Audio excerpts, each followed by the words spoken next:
So first we must begin with the posterior view of the rotator cuff muscles. The first muscle that we want to identify is the supraspinatus, which attaches here at the supraspinatus fossa of the scapula and here at the greater tubercle of the humerus. Then we have the infraspinatus, which attaches at the infraspinous fossa of the scapula and the greater tubercle of the humerus as well.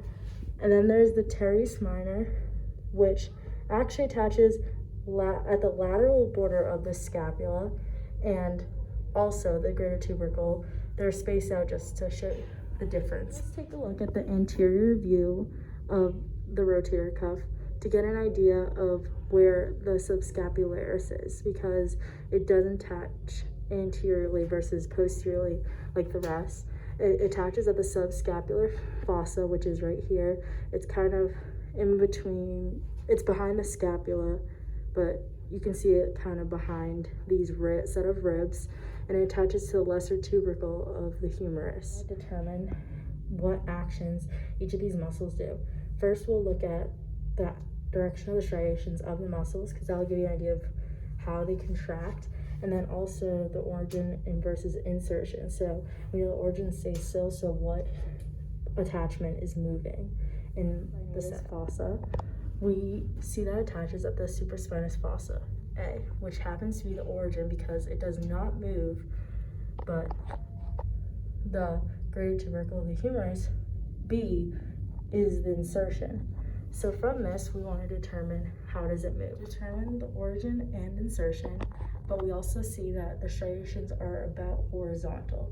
So from this, we would expect an abduction of the arm, and this will be demonstrated in a moment. I'm going to show you how the supraspinatus moves. So it is on the back, so it would attach around here and around like right here. So if we wanted the insertion to move towards the origin, your arm would move abduct, and so then the striations would get more contracted, and the 2 points would get closer together. The infraspinatus attaches at the infraspinous fossa, which is also considered the origin because the arm is the insertion of which is the greater tubercle of the humerus. So we would want the insertion to move towards the origin, but it's at a diagonal, which indicates that there is some sort of rotation. And from the striations in the origin point, I'm determining that it will be a lateral rotation, and in a moment I will show you how that would work again on the human body. Again, it's a posterior view, and for the infraspinatus, the attachment point somewhere on the arm or the humerus, and then this is the insertion, and the attachment would be somewhere on the scapula, like around here. So for lateral rotation, we want the insertion point to be towards the origin, so it would move this way, which is a lateral rotation, because then the muscles are contracting.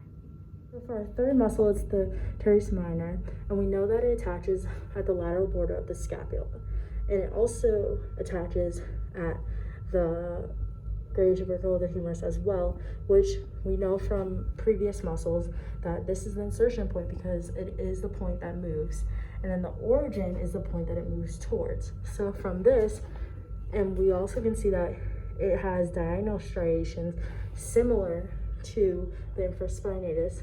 So from those two determinants, I can guess that the teres minor will also have a lateral rotation because it has similar striations and similar points of insertion. But I will show you how that works on the human body. I'm going to show you the teres minor. So we know that this is on the posterior view because all attachment points are on the posterior. And so the insertion, again, is on the greater tubercle of the arm, so anywhere from on here, and the origin would be on the lateral border of the scapula, which is kind of hard to see or like feel because I have a sweatshirt, but it would be like somewhere around here.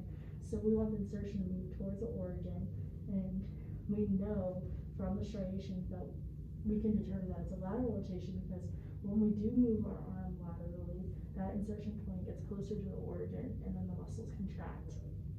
Next we move to an anterior view of the muscles.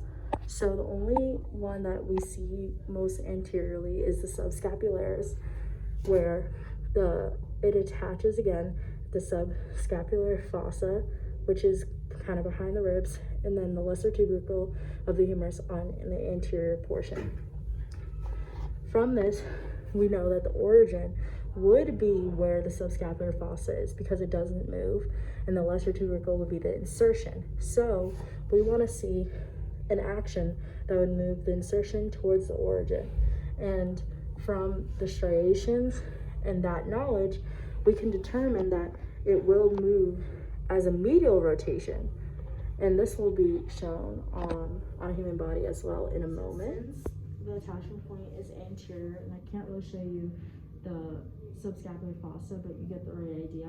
So it would attach right around here on the front, and then it goes from here, like behind, in between the, like kind of behind the ribs, in between into this subscapular fossa.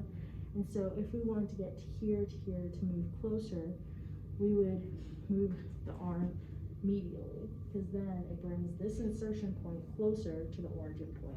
As a general summary, how did we determine the actions? We looked at the direction of the striations for each of the muscles. Then using the two attachment points, we determined which one's the origin, which one's the insertion. And then we remembered that the origin stays still. So whatever movement or action we do, it would be the insertion would be moving towards the origin point to contract muscle or extend the muscle or whatever it does. And then what are the actions overall following the demonstration? So for supraspinatus, we found that abducts the arm.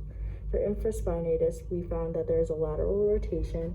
The teres minor also had a lateral rotation, and then the subscapularis had a medial rotation.